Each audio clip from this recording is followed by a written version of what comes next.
Introducing first, he hails from Atlanta, Georgia, 230 pounds. This is Badstreet, Jason King.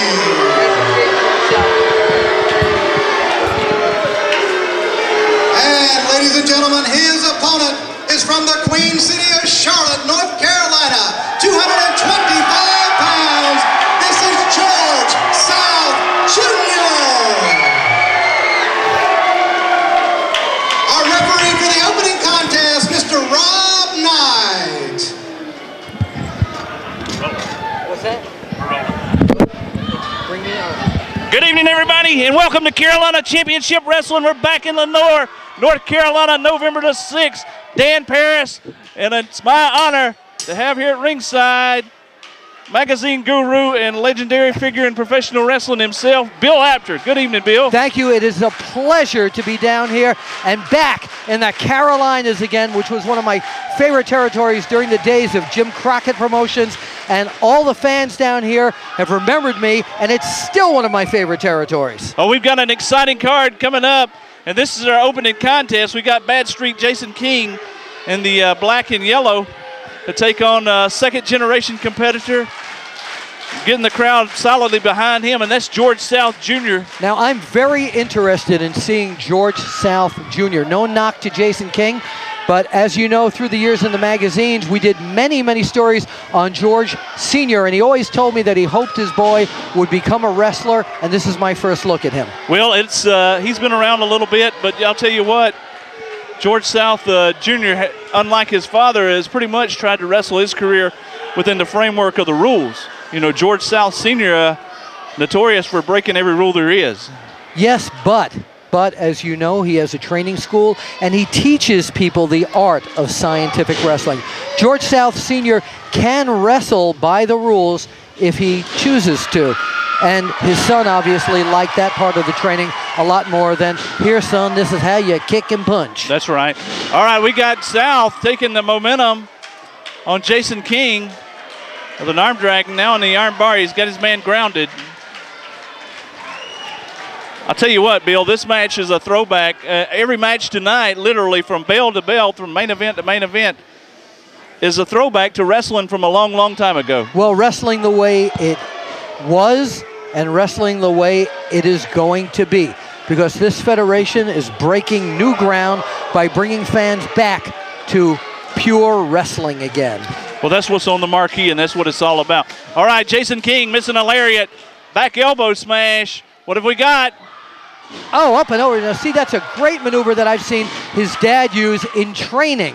Not in the ring, but when he's training other wrestlers. Pair of arm drags there, and I'm almost skeptical of your last comment about George South. Now, why do you say that? Senior being an aerial wrestler. Well, I've seen George. Actually, George South Sr. is a lot more versatile than you believe he is. Okay. I've been in training sessions with him years and years ago, and he never really showed out front in the into the public eye what he can really do. He never really let it all loose yet.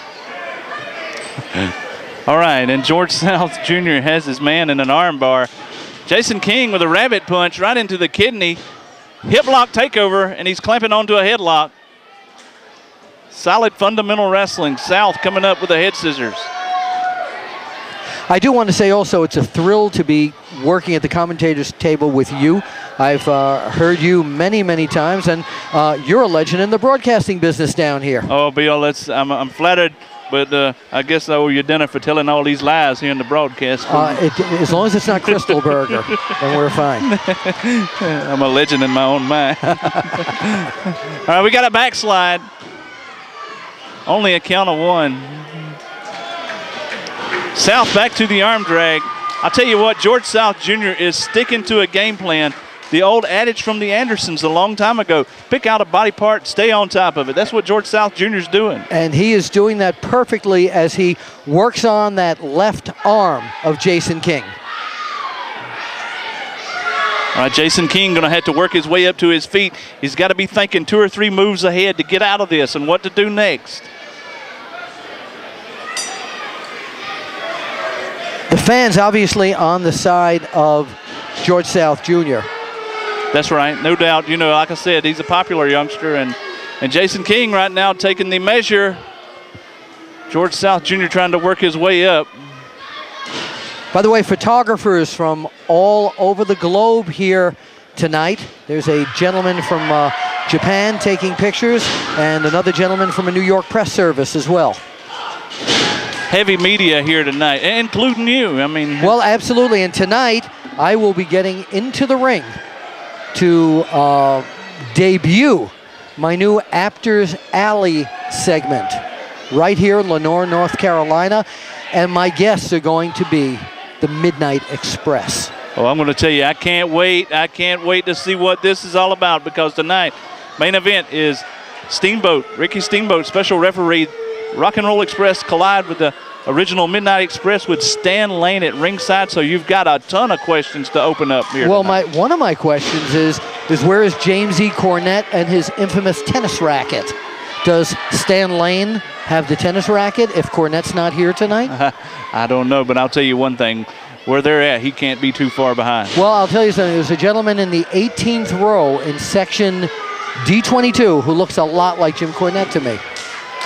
Does that look like Cornette to you? It bears a striking resemblance. Really does, really does. I would say he's not incognito, though, tonight. No, he's may not be in Lenoir either. All right, South trying to mount a comeback, and Jason King cuts him off with an eye gouge, sends him for the ride. Back elbow smash. And George South Jr. is on the mat. Jason King trying to take things into his own hands here. He's got a chin lock. He's going to try to wear him down. The fans rallying and trying to get George South Jr. up on his feet, and it's working. People don't think enough about the psychological value of what the fans bring to a wrestling match. Exactly right. I mean, it's almost like you're at an NFL football game. If you're in Miami and your hometown is in Miami, the hometown support makes a big, big factor. Absolutely, absolutely. And it could be the deciding factor. Oh, wait, he's got him 1-2. Oh, I thought George South had it all wrapped up at that point, but King coming back. What a clothesline. Turning George South Jr. completely over in the air. Cut him a flip. That was more like a lariat, I would say. All right, and King going to send his man for the ride. Back body drop. Elevates him real high. Takes him down. South is in a bad predicament here. Now, if I were Jason King, I would have gotten on him a lot faster and gone for the pin. Yeah, he should have. He should have stayed on top of him. Too many times I see wrestlers taking too much time when they could be finishing off their opponent. They want to look good in front of the crowd. Showboating. Absolutely, absolutely. Big chop in the corner. South setting him up. Well, getting ready to take another one, I should say. Tide is turning here. Knife edge chops. And those chops, as you know, made famous by Charlotte, North Carolina's own Nature Boy, Ric Flair. Indeed, a legend. Now, what do you think of the fact that so many wrestlers have taken that part of Ric Flair's repertoire and incorporated it into their repertoire? Do you think someone like George South Jr. or Jason King should be relying on tactics such as that? Well, I would say that's a legal move, but Bill, you got to say this guy, Ric Flair, the world heavyweight champion from perennial years, has got to be flattered because, you know, imitation is a great form of flattery. Yeah. Well, you talk about imitation being the greatest form of flattery.